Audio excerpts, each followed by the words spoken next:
Okay. Yesterday we began talking about Reconstruction and didn't do a lot. We did talk about a couple of fairly important things. The obvious, and I realized I was being Colonel Obvious yesterday, not Captain Obvious, but Colonel Obvious. In talking about the fact that the South is in ruins. Major cities have been destroyed. Farms have been destroyed. The economy is gone. People are dead. There's 4.5 million people that had once been enslaved and had things provided for them. Their homes, their food, who now don't have those things. So the South is really in bad shape. And so Reconstruction has to take place. If nothing but from a physical standpoint, Reconstruction has to take place. We talked about this, and there's one line in here that I want you to remember for today if we get to it, and it's this last phrase, and redeemed itself for the Democratic Party. Keep that in mind, because it is an important fact when we look at why Reconstruction failed. And make no mistake about it, Reconstruction failed. It was a 12-year experiment, and it failed because black folks in Georgia and in the former Confederate states are no better after Reconstruction than they were in 1860. And that's a harsh statement, but I think it's a true statement. So keep that in mind, redeemed itself for the Democratic Party. We talked about Lincoln and presidential Reconstruction. His idea is for it to be gentle, to be on friendly terms, and he kind of spells that out in his second inaugural address in that line right there, with malice toward none, with charity for all, which would be what? With hatred toward none, with not kindness, love for all. Okay? That becomes the framework, the basis for his Reconstruction plan. It is not something that is going to be punitive. It is not something that is going to be harsh. It is something that will be friendly, for lack of a better term, and gentle. Okay? We talked about Ulysses S. Grant yesterday. And Grant having the guts to take what Lincoln said in his inaugural address and put it into action. And basically, what does he tell the men of the Army of Northern Virginia? What's the bottom line for them? He says what? Well, he doesn't say it. I kind of interpreted it. Go. Y'all didn't write that down yesterday? We didn't get to this part yesterday? Where did y'all get to yesterday? Right here. Okay. Yeah. Did we do that? We did that? Yeah. Okay. So we're here. All right. So, excuse me, can't remember where I get with whoever. So this is actually the surrender paper for the Army of Northern Virginia, written by Grant to Robert E. Lee, April 9th, 1865. Lee shows up at the McLean House in Appomattox Courthouse, Virginia. He is dressed immaculately. He has on a clean uniform. It is probably his best uniform. In fact, there's no probably to it. He looks like a general. He looks like he stepped out of central casting for the role of a general. He's just got that bearing. He just looks like that. Ulysses S. Grant, on the other hand, shows up. He's got mud all over him. He's been riding a horse. He's wearing a jacket that is definitely not a general's jacket. In fact, it's a private's jacket. And he's just rumpled. It's a good word for him. He's rumpled. Lee shows up the way he does because he knows that this will be his last day as a free man. He knows that Grant will arrest him for treason. He will be put on trial, he will be found guilty, and he will be hanged. Lee knows that. Beyond the shadow of a doubt, he knows that that's going to happen.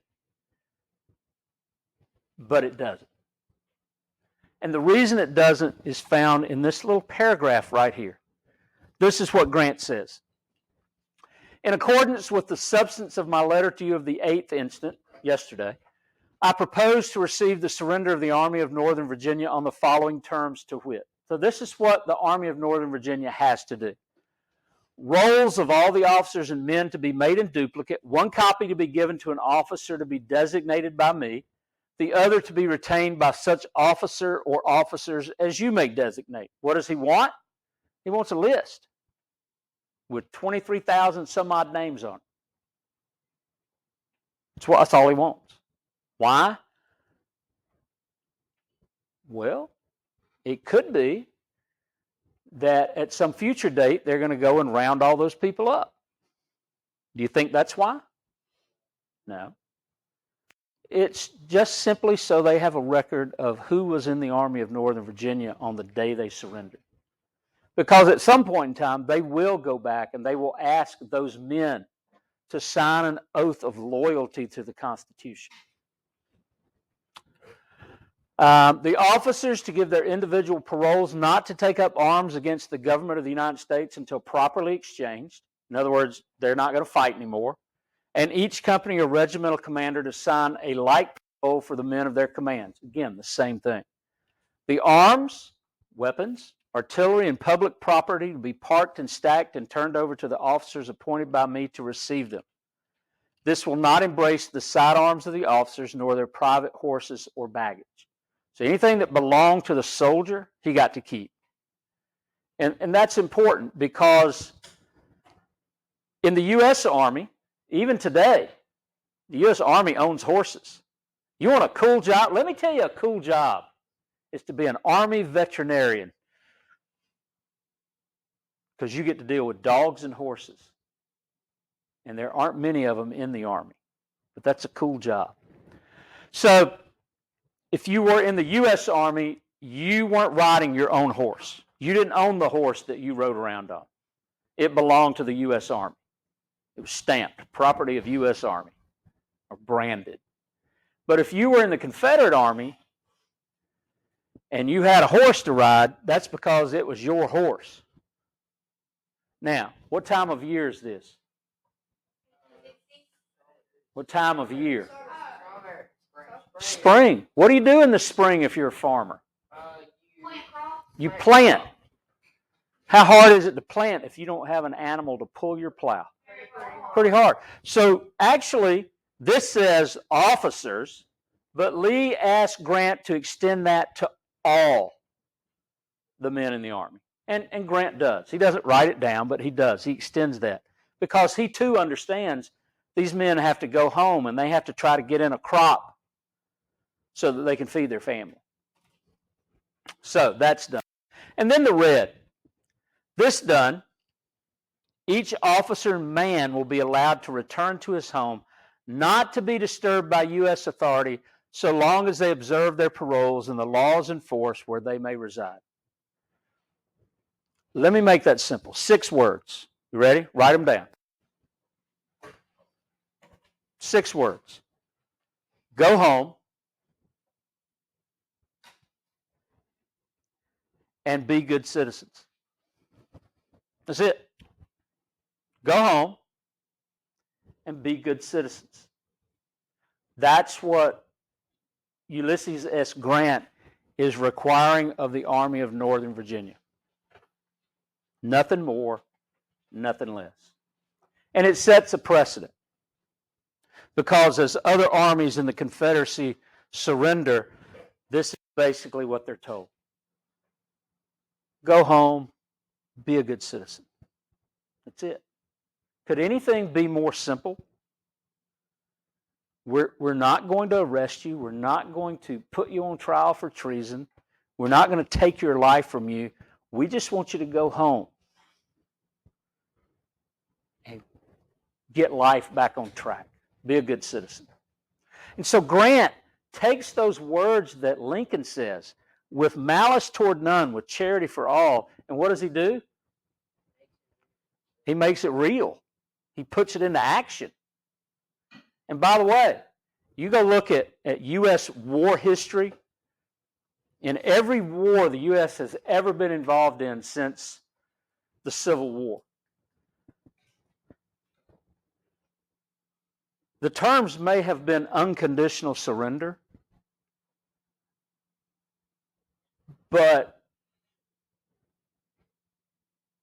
what the U.S. required from the people of the country that they defeated was not incredibly difficult. Now, World War I, there were war trials.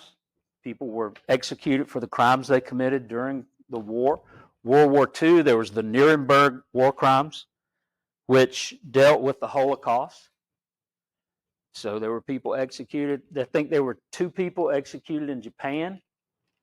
One of them was not the emperor, because Douglas MacArthur had the good sense to realize you don't kill the god of a people, because the emperor was not only the ruler, he was also their god. They engaged in emperor worship. And what do we do in Europe after World War I? We rebuild, right? What do we do after World War II? Rebuild. In Japan, I mean, millions and millions of dollars we spend to rebuild countries that we tore up or that we helped tear up. And so I think that kind of comes from right here. Okay, we're not going to rub salt in your wounds. Okay, even, and we'll talk about this when we talk about World War I. After World War I, Germany was required to pay, I'm just going to pick an astronomical figure, $100 billion in reparations. In other words, they had to pay for all the damage that had been done. They couldn't do it. It was impossible. And that was one reason they were so angry for the next 20 years. And Hitler comes to power and starts World War II. Part of it was because the world had said, you got to pay for all this. After World War II, that's not the case. I think we learned a lesson. Anyway, and I think it all kind of comes from right here. Okay? So you take those 2 documents, Lincoln's second inaugural address, the surrender terms from Appomattox Courthouse, and you have to be able to see that correlation. And I think it's a strong correlation. Not only that, it's pretty darn cool if you stop and think about it. Because 620,000 men are dead at this point. And instead of Robert E. Lee being arrested and tried for treason and executed, he's sent home.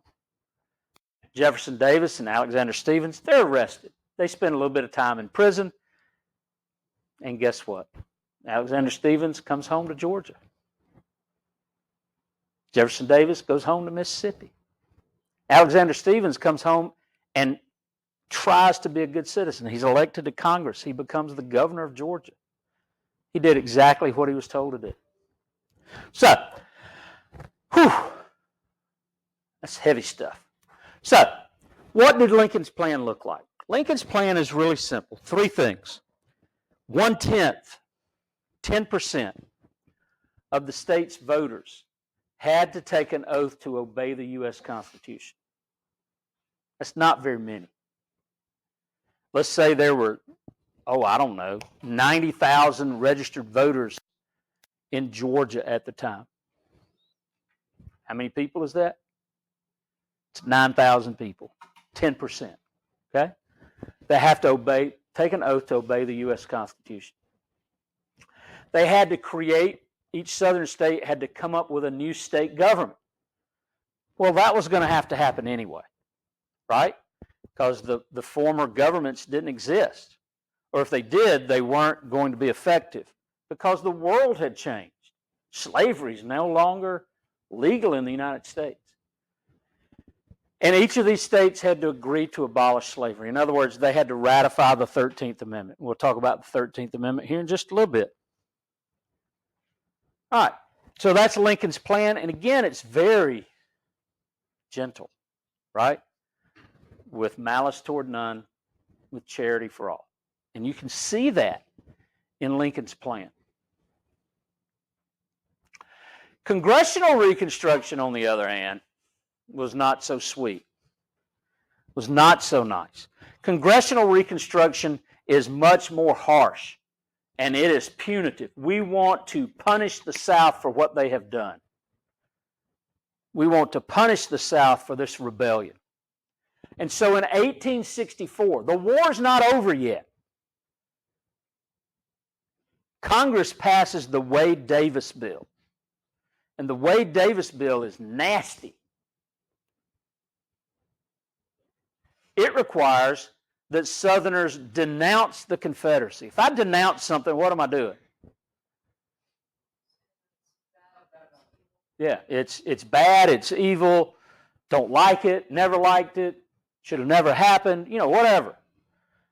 And they have to pledge that they had never supported the Confederacy.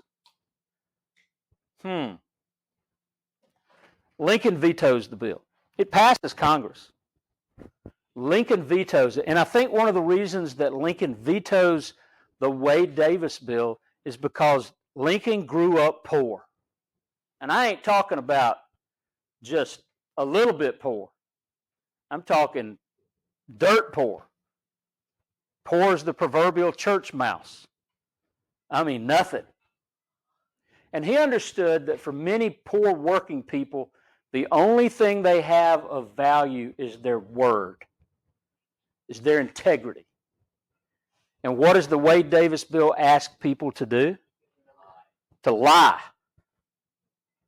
And it really does. Now I want you to imagine a little old woman. She's a widow.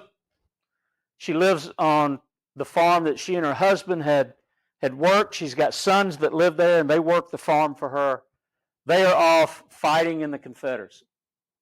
A group of Confederate soldiers comes down the road. They stop at her house. What do you think she does? They look hungry. She feeds them. The very next day, a group of U.S. soldiers come walking down the road. They look hungry. What do you think she does? She feeds them. She would have fed anybody. She didn't care what uniform they wore. She was just that kind of person. Somebody was in need, she helped to alleviate that need. What the Wade-Davis bill is asking that little old woman to do is to lie. And she ain't about to lie. Jesus would come down and smack her in the head if she lied, and she knew it, and she wasn't going to, because her word was just about all she had. And there were many people in the South like that, and the Wade-Davis bill asked them to lie, and they won't do it. And President Lincoln, I think, realizes that. Y'all have gone too far.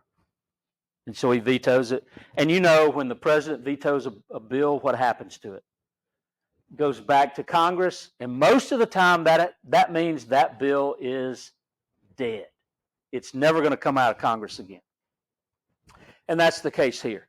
The Wade-Davis bill is dead, at least in part. It shows up again, believe it or not. So here's what the Wade-Davis bill said. It required that 50% of the number of 1860 voters, and let's use our 90,000 voter number again, that's 45,000 now, who have to take an ironclad oath of allegiance to the U.S. Constitution, to the country. And they have to swear that they had never voluntarily aided the rebellion. Well, did our little old lady aid the rebellion? Yeah. Did she do it voluntarily? Yeah. Yeah. But she also aided the U.S. Army, right? She's not going to lie. And so she's excluded. Well, she wasn't a voter, but you get the idea. Hey, look what I found. A pencil. You may have that pencil. All right. So that's really the harsh part of the Wade-Davis bill. And although the numbers change, this really becomes a part of Reconstruction, as do these 2 points. A state constitutional convention had to be held to create a new government. so that state officials could be elected. And then there had to be safeguards within that Constitution for the liberties of freedmen, these former slaves. There had to be wording that protected, laws that protected the liberties, the civil rights of freedmen. These two things actually happened in what we call radical Reconstruction. We'll look at that in just a second. Benjamin Wade, Republican from Ohio. I think he was constipated when that picture was taken. He does not look happy, does he? Yeah, it could be. I want to grab that eyebrow right there and just pull it out. The one on the right. And then Henry Davis, who is also a Republican, he's from Maryland. What do we know about Maryland? It's a border state, which means what? It's a slave state. And so both of these men are opposed to slavery. Obviously, they're members of the Republican Party. And even though Davis is from a slave state, he's still opposed to slavery. And so they are credited with creating that bill. You know what happens. April 15th, 1865, Lincoln is shot on Good Friday and he dies early the next morning. And there's a story I'll tell you tomorrow about the couple that went to the theater with them that night. To me, it's one of the most tragic stories in U.S. history. So Lincoln is assassinated. And with the death of Lincoln, Reconstruction will now be very difficult. It will be harsh. It will be punitive. Andrew Johnson, who was supposed to be assassinated along with Lincoln, along with William Seward, escapes death that night. George Azarat went to the Kirkwood house to assassinate Johnson. Johnson's not home. Not only that, Azarat decided this is not a good idea. And so he just kind of runs away. Takes his gun, throws it in a sewer, and runs away. Of course, it didn't help him in the long run. So Johnson survives and becomes president. He's a Democrat. Not only is he a Democrat, he's a Southern Democrat. He's from Tennessee. And he is firmly committed to Lincoln's plan of Reconstruction for obvious reasons. Congress doesn't like President Johnson, and Johnson proves to be very weak. He is unpopular. Again, Congress doesn't like him, and he's unable to prevent revenge being taken on the South. The Northern Republicans blame the South, not John Wilkes Booth, but they blame the South. Their contention is the Confederacy put John Wilkes Booth up to it. Booth is acting as an agent of the Confederacy. There's a couple of problems with that. Number one, John Wilkes Booth always, to his dying breath, took credit for what he did. It was me, look at what I did. I am so wonderful. I'm the most famous man in the world right now. Look at what I did. He kept a journal. And in that journal, he records his reaction to reading a newspaper for the first time after the death of Lincoln. What he expected, and it was a Southern newspaper, what he expected was John Wilkes Booth, hero, blah, blah, blah, blah, blah, blah, blah, blah, blah. What he got was the exact opposite. John Wilkes Booth, what a turd for doing what he did. Because many people realized that with the death of Lincoln, the South has lost its best friend. Its best hope for getting over what has happened lay with Abraham Lincoln.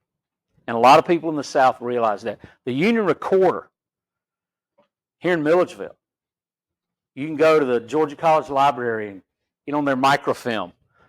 Never seen that before, have you? Oh, it's fun. It was the 1970s version of the internet, except there is no computer and there is no internet. It's on a roll about that big around. It's about that wide, and you put it on a machine with a little spindle here and a spindle here, and you manually move it. And it's like a negative, like a picture negative. And that's how you looked at old things. But you can go look at the Union Recorder for like May the 1st, 1865, and there's an article about the assassination of President Lincoln. And it actually says, the South has lost its best friend.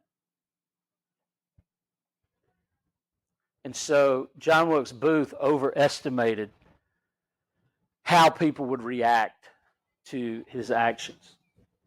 1866, radical Republicans finally have enough votes in Congress to override any veto that Johnson makes, which means Johnson vetoes a bill, it goes back to Congress, and Congress passes it without the president's signature. It becomes law. And in 1868, they impeached President Johnson. First U.S. president to be impeached. Why did they do it?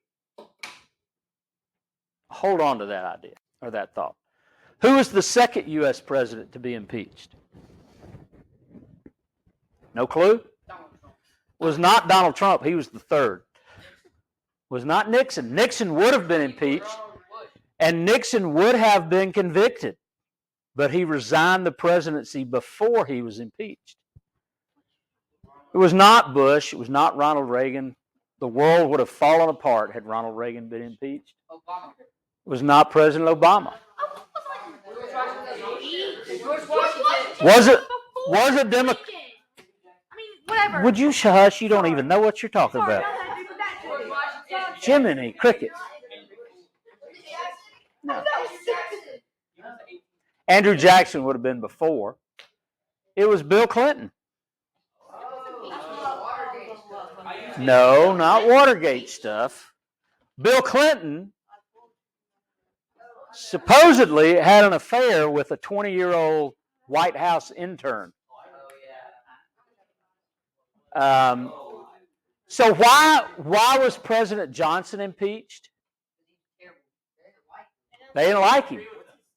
That's the bottom line. It was a political ploy. It was a political move to get rid of President Johnson. And it almost worked. It almost worked. He is acquitted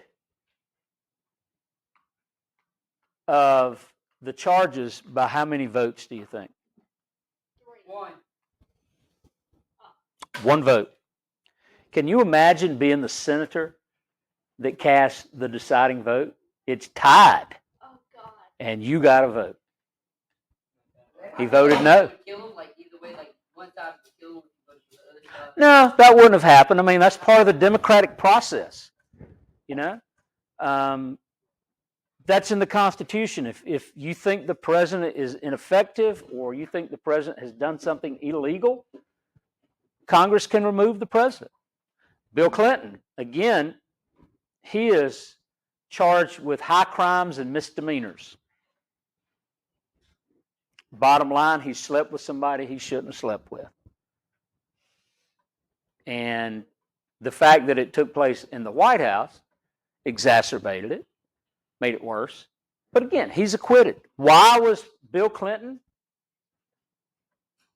impeached? Because the Republican House didn't like him.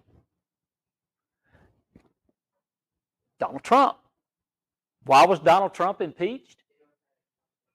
The Democratic House didn't like Donald Trump. So they tried to get rid of him. Didn't work. So impeachment, I think, originally was a really good thing. You know, it gave a way for the president to be removed if there was reason to remove him. Richard Nixon is the only president that has done anything worthy of true impeachment. And he was nuts.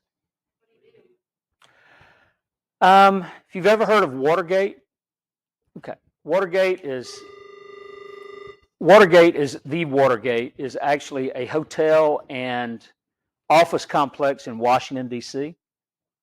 and the headquarters for the Democratic National Party was in the Watergate complex. President Nixon authorized some guys to break in and steal information that would be helpful in defeating the Democrats in the presidential election. They got caught. Nixon denied any knowledge of it. He denied covering it up, which he did. And for that reason, he ended up having to resign the presidency because he would have been impeached and he would have been convicted by the Senate. And he probably would have gone to jail. Now, I remember that. I was old enough to understand what was going on. And I remember Nixon coming on television. I think it was August 7th, 1973 or 1974. And he said, basically, tomorrow I will resign the presidency effective at noon. Gerald Ford will become the president. And sure enough, a little after noon, there's a helicopter that lifts off from the White House grounds, and there goes Richard.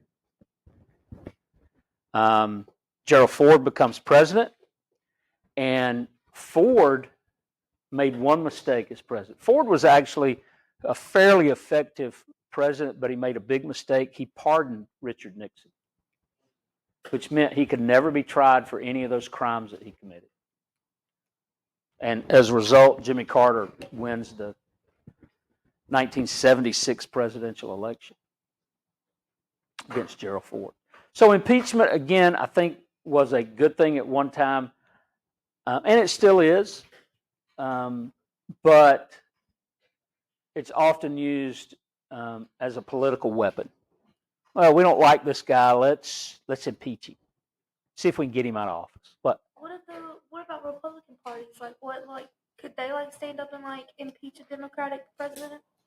It's happened twice. Well, how do they do that? What if there's not enough? The Republican Party impeached President Johnson. The Republican Party impeached Bill Clinton. How many Republican people do there need to be for them to be able to say no to do? Well, the House has to vote on whether or not to impeach him. So it has to be a majority vote in the House of Representatives. And if you've got a majority in the House, you can impeach who you want to. All right. So what happens? By the way, any of y'all ever been to a Broadway play on Broadway? Anybody see Hamilton on Broadway by any chance? I wish. Okay. How much would you pay for that ticket? Oh my God. Well, let me rephrase that. How much would Lindsay pay for that ticket? Okay, there's a difference between what Lindsay would pay and what I would pay. Oh, I know, but Literally. My mom would probably pay oh God, $20. No, oh my God, $6.50. Okay. $6.50. That's pretty pricey, right? It's pretty pricey, yeah. It's pretty pricey. I would do anything. I've had cars that didn't cost $650. You think I'm kidding? My first car was a retired Georgia Power Company car. My daddy bought for $500 at auction. I love that car. And so, you would pay a lot of money. I would pay a lot of money to go see Hamilton on Broadway. Yeah. That's a hot ticket. Even today, that's a hot ticket. Well, in 1868, this was the hot ticket. A ticket to go into the U.S. Senate chambers and watch the president be impeached. It didn't cost you anything. I'd buy a ticket. You didn't have to buy it. They were giving them away, but they only gave away so many because the building only held so many people. But it was an exciting event, even though it's a sad thing. Clinton. It was an exciting time. I remember being in Washington, D.C. when Clinton was being tried by the Senate. And there were literally thousands of people that stood outside the Capitol building waiting to hear. mean, every day. Every day. Monica Lewinsky, who was the young woman who was involved in this, I think she gave her testimony in a federal courthouse, and there were thousands of people gathered outside that courthouse, just wanting to get a glimpse of her walking in the building. Okay. And so this was it was a hot ticket. It really was. This would be the Hamilton of 1868. Hard to believe. People are easily amused. All right. So there are 3 amendments, and we're going to at least name these amendments today, and we'll probably come back tomorrow and talk about them a little bit. These 3 amendments are called the Reconstruction Amendments, and they're passed from 1865 to 1870. The 13th Amendment abolishes slavery in the United States. Hey, I think the air's on. Did it get cooler in here? Did it get cooler? I think it is. Shh. I hear it, but it might be blowing hot air. Shh. Don't say anything. It might hear you. All right. So the 13th Amendment says this: neither slavery nor involuntary servitude, except as a punishment for crime whereof the parties shall have been duly convicted, shall exist within the United States or any place subject to their jurisdiction. There's a word in there, except. What does it say? It says no slavery except for what? As punishment. You've committed a crime. You've been convicted of that crime. Where are you going? You're going to the pokey. Going to jail. And that is a form of slavery. But it's legal. It's part of our judicial system, our legal system. And there's a couple of things I want to talk about, and we just don't have time to do it today, so we'll come back to that tomorrow. Then there's the 14th Amendment. It's passed in 1866, and it gives citizenship to former slaves.